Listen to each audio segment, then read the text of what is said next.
Good morning students, MSc classes में आप सभी को स्वागत है। और फिर मैं आपके सामने एक इम्पोर्टेंट टॉपिक लेकर आया हूँ। इसमें है कि अवतल दर्पण द्वारा बने प्रतिबिंब का निर्धारण। प्रतिबिंब कहाँ बनता है, इसमें आप लोग कंफ्यूज करते हैं, इसलिए मैं एक सरल तरीका लाया हूँ। 6 मेड फॉर्मूला, यानी 6 लाना है।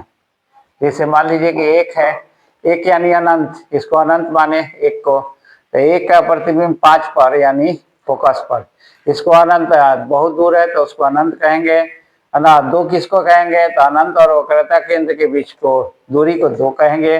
वक्रता केंद्र को 3 कहेंगे। वक्रता केंद्र और फोकस के बीच को दूरी को 4 कहेंगे। फोकस वाला दूरी को, फोकस पर जो वस्तु रहेगा उसको 5 कहेंगे।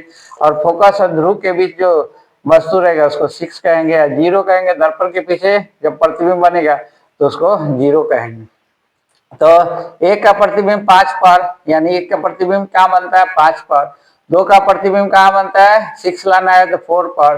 3 का प्रतिबिंब कहाँ बनेगा, 3 पर। 4 का प्रतिबिंब कहाँ बनेगा, 2 पर। और 5 का प्रतिबिंब 1 पर। 6 का प्रतिबिंब 0 पर। तो इस तरह ही आपको समझना है।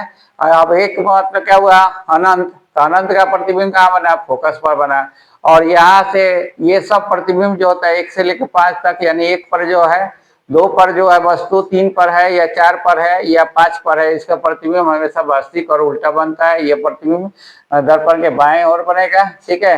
और ये प्रतिबिंब जो दर्पण के तरफ बाएं ओर बनेगा उसको वो वास्तविक तथा उल्टा होता है।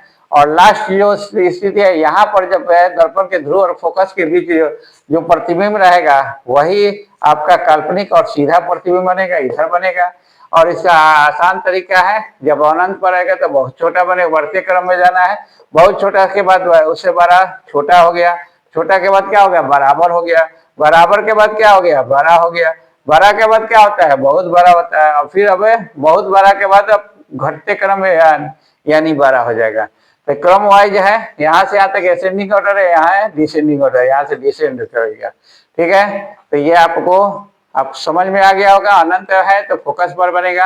अनंत और वक्रता केंद्र सी यानी वक्रता केंद्र के बीच में रहेगा, तो वक्रता केंद्र और फोकस के बीच यानी 4 पर बनेगा। वक्रता केंद्र पर रहेगा तो वक्रता केंद्र पर ही बनेगा। वक्रता केंद्र और फोकस के बीच रहेगा यानी 4 पर रहेगा, तो अनंत और वक्रता केंद्र के बीच यानी अनंत और वक्रता केंद्र के बीच बनेगा यानी 2 पर बनेगा। फोकस पर रहेगा 5 पर, तो अनंत पर बनेगा, अनंत मतलब 1 पर बनेगा। और पी और एफ है यानी दर्पण के ध्रुव और फोकस के बीच रहेगा यानी 6 पर रहेगा, तो दर्पण के पीछे यानी 0 पर बनेगा।